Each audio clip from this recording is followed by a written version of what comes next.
ng tingin nila sa pulis at ng militar. So ang ginawa ni Prime Minister Lee Kuan Yew, of course the great Prime Minister Lee Kuan Yew, he gave the assignment to DepEd. Sabi niya, DepEd, I'm giving you 10 years na magbago ang paningin ng lipunan, lalo na ng next generation sa police at saka sa militar. And after 10 years, gumanda ang recruitment ng Chinese Singaporeans in both, no? So let me just make that statement proposal na when we talk about stature, no, we're not talking about artificial stature, di ba? I mean, we cannot legislate that people gumanda tingin sa senador, di ba? But we can pass rules. Pwede natin sabihin dito, Mr. President, hindi pwede dito lengguwahe ng tabloid, ha? Kasi hindi pwede dito parang mga palengkero. Dito, Mr. President, I cannot address, even if Senator Bato is such a good friend, I cannot say, hoy Bato, or hoy pare, or hoy sir. I have to address the Senate President, then address you, di ba? Yes, properly. So, I think there are things we can do in the law, to make sure that the stature of police and symbols that are important to the police are not only espoused, protected, di ba?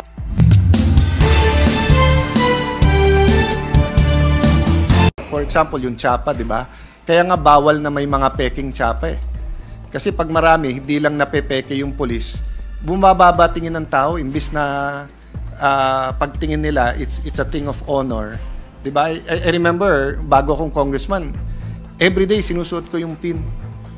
And then may nag-mass produce, pati staff. So, dun sa loob ng elevator, lahat na kami meron pin. I mean, okay lang ba? Diba? Or minsan naabuso, diba? Nilalagay yung sticker, House of Representative o Senate sa kotse para hindi hulihin ng pulis. Diba? So minsan naaabuso din eh. So, Mr. President, we are blessed because the sponsor is proposing this. Kumbaga yung hugot nito ay from personal experience, from a life of spending his career from the PMA to reaching being a 4-star general, and now even facing the consequences of some of his actions by being persecuted sometimes and attempted to be prosecuted sometimes. But having said that, I'd like to congratulate you for that. Marami pa akong gustong sabihin pero limited yung time, and the minority leader has precedence over this.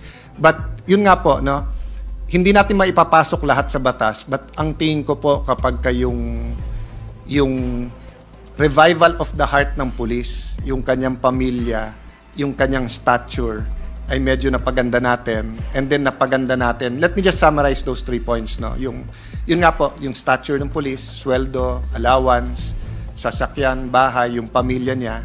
And then number 2, yung accountability, di ba? Yung internal affairs, di ba? Then number 3, yun nga, yung kanyang career. Kasi pag nag-retire siya, yun na lang ang hindi ko masyadong what can we do? I'm not sure if I filed it this Congress. May bill ako before na pag-retire mo ng 56 or 57, pero gusto mo pa sa gobyerno, pwede mong kunin yung retirement mo, pero pwede ka ring i-absorb ng departamento. So kung engineer ka, nag-retire ka, hindi ako nagkakamali, sa PMA, lahat kayo you have a Bachelor of Science degree, di ba? Or yes, Mr. an engineer. No, so when you retire at 56, 57, you get your retirement, you can rest for 6 months, 1 year. But if you're an engineer, you can join DPWH, you can join DOTR, you can join NSJ, di ba? Or if you're if you're a lawyer, you can join the DOJ, or you can join corporate council, no? So, or if you want to go to the private, choice mo yon. No? Yes, But yun yung point ko, no? Na from the education, from PNPA, all the way to the years you're gonna spend to your retirement, dapat tignan natin to make sure, di ba, na ma-reform talaga. Because tama po yung teacher ni General Binag na makikita yung society pag nakita po yung sa police. And it's unfair for politicians to just blame the police because 51% of what the police are is what we, let me end with that. Kung anong ating itatanim, yan ang ating anihin. So kung sa batas na to, magtatanim tayo ng tamang resources, tamang batas, tamang proteksyon sa ating mga pulis, maganda din na anihin natin. Pero kung medyo kuripot po tayo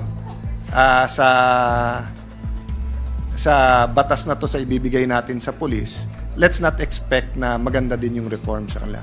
Sir President, Mr. Majority Leader, thank you for this opportunity. Senator Bato, again, my respect and thank you for your patience for these questions and these suggestions. Yes, Mr. President, I would like to thank also the good gentleman from Taguig for his very valuable inputs.